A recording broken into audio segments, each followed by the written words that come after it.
Cidadania. Essa é uma palavra que a gente ouve e lê a toda hora. É sempre lembrada nos discursos políticos, nos movimentos sociais e nas questões que envolvem os direitos das pessoas.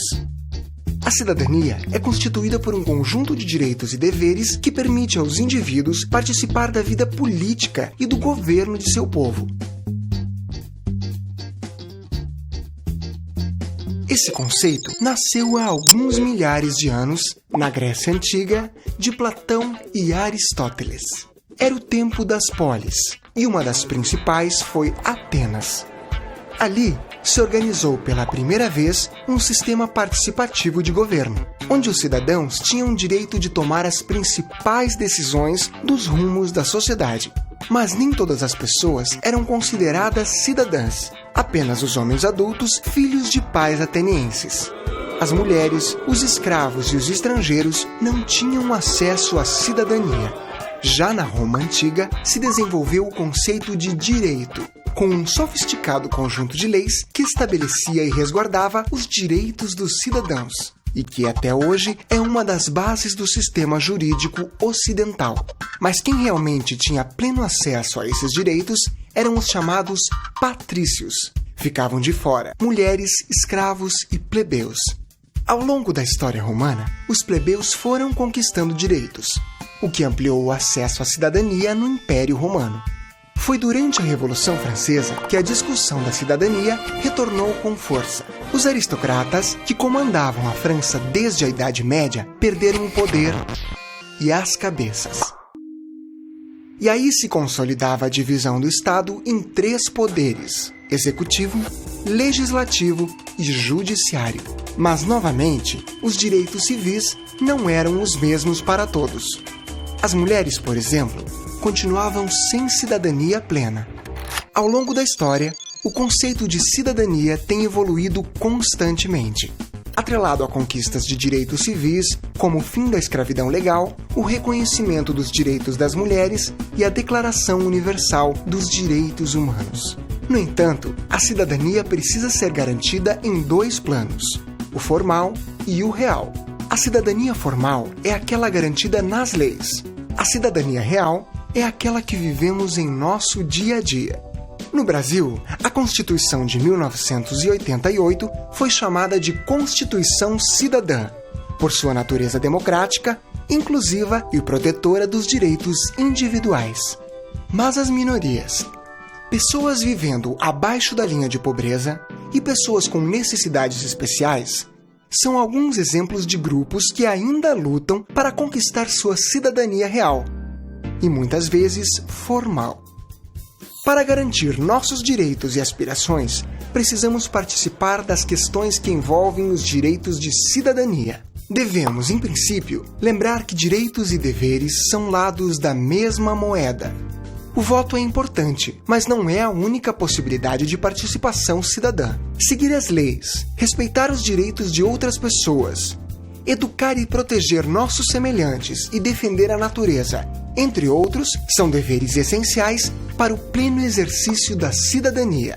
Podemos ainda nos engajar em movimentos sociais e ambientais, participar de associações e ONGs.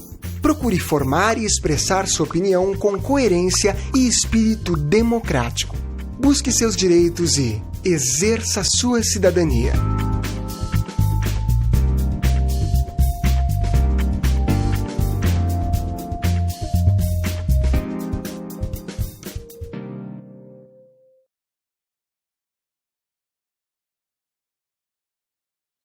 Olá, alunos, tudo bem com vocês? O assunto da aula de hoje é Regulamento, módulo 3, página 42 a 49.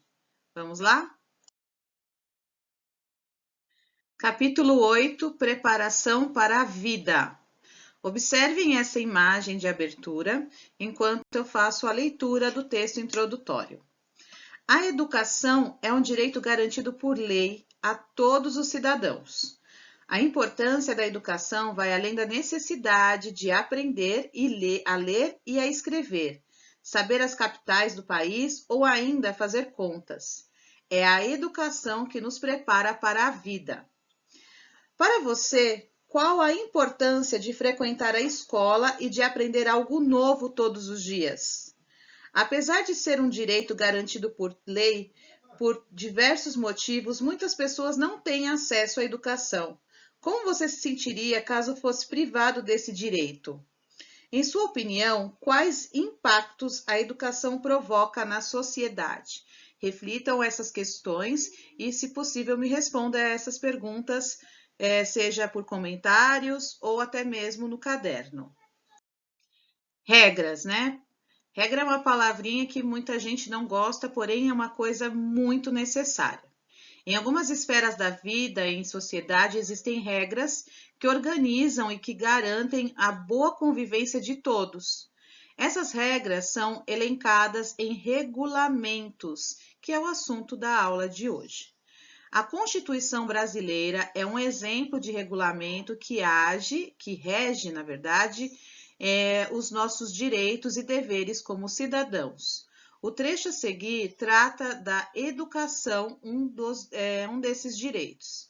Então, na verdade, temos aí um trecho da Constituição brasileira de 1988 e ela vai tratar, esse trecho vai tratar especificamente da questão da educação. Então, que tipos de informações sobre a educação você espera encontrar nesse trecho da nossa Constituição? Então, vocês levantem hipóteses aí antes de começar a leitura.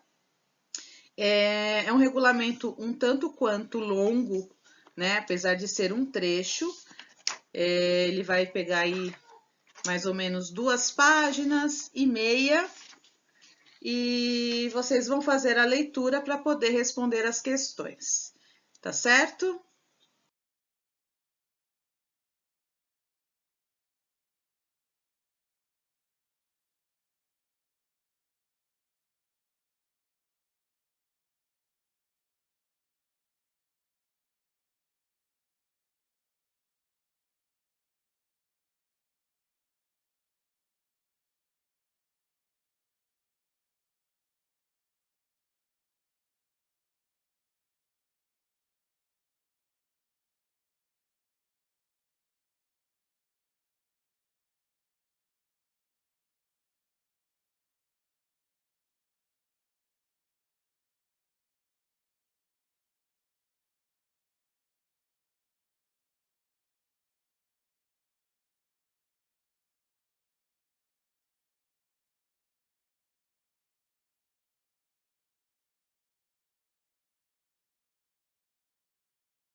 A Constituição é um conjunto de leis e normas que regula o país.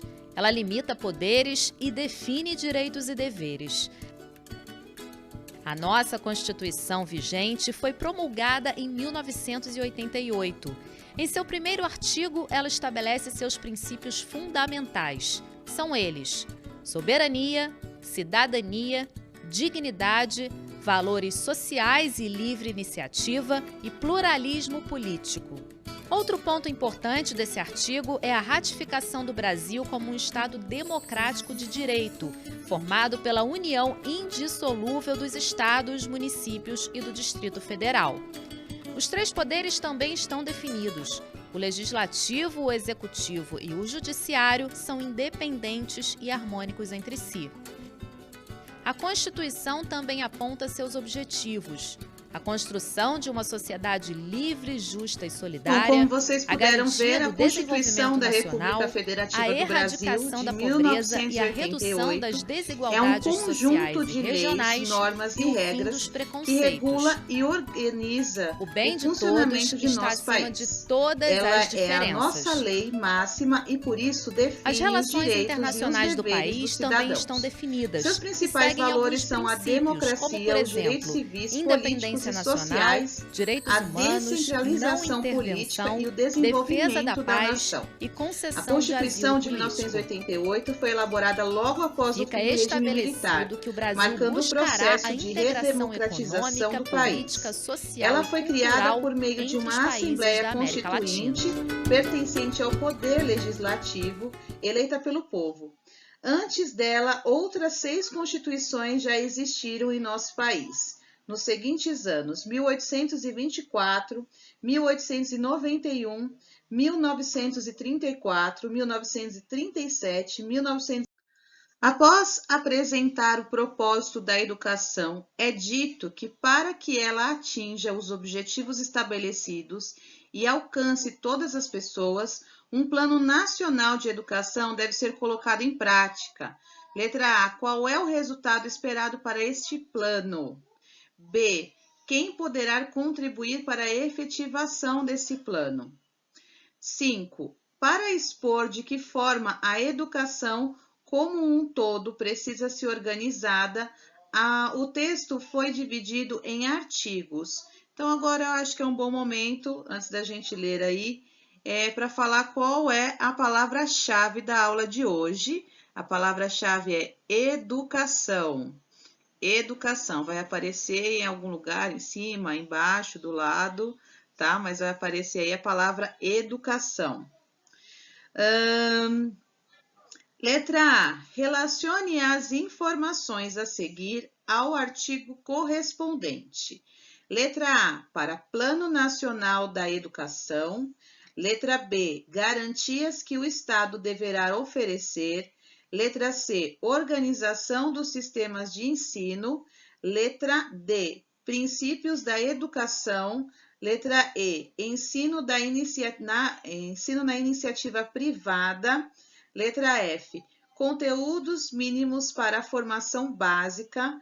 Letra G. Autonomia das universidades. E H, a letra mais linda do alfabeto, objetivo da educação.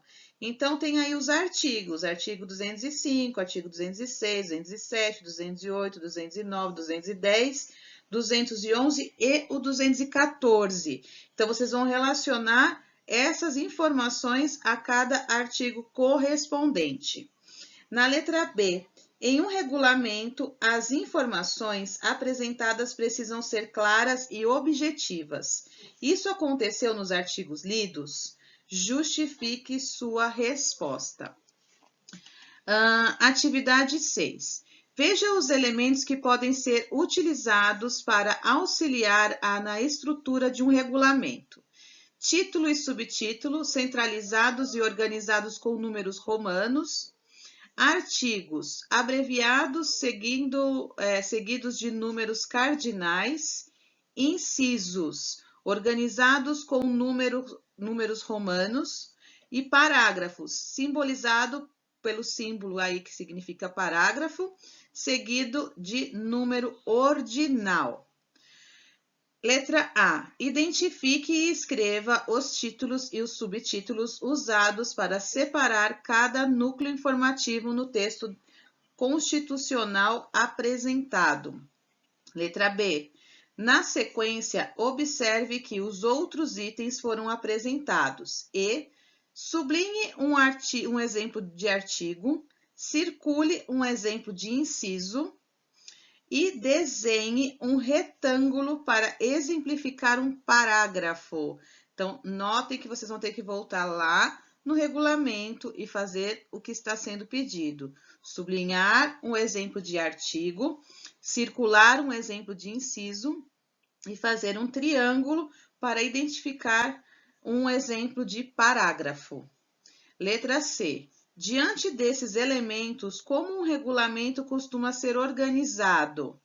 Do geral para o particular, ou seja, inicia-se de algo mais amplo e depois se apresenta mais detalhes separados em itens. Do particular para o geral, isto é, apresenta-se todos os itens que serão discutidos de uma vez e depois a ideia central. Preste atenção. Que se você entender o que é um artigo, o que é um inciso e o que é um parágrafo, vocês vão entender como funciona essa organização. 7. Releia o regulamento observando as formas verbais empregadas nele. Letra A. Em que tempo e modo verbal os verbos foram apresentados? Letra B. O que justifica a utilização desse emprego? Então, observem se o tempo verbal está no presente, no pretérito ou no futuro e indique o porquê, justifique por que foi usado esse tipo de tempo verbal. Então, para finalizar, o regulamento apresenta um conjunto de regras ou orientações de uma instituição para determinar e auxiliar o funcionamento de algo. Deve apresentar uma linguagem objetiva e direta a fim de atingir com eficácia seu objetivo. Lembrando mais uma vez, a palavra do dia é educação. Bom, e eu vou me despedir de vocês por aqui, mas estou no Hangouts, no WhatsApp, onde vocês quiserem acharem melhor para me procurar, para esclarecer as dúvidas. Envie as atividades no Google Classroom até o final do dia e encontro vocês na próxima aula. Um grande beijo e tchau, tchau!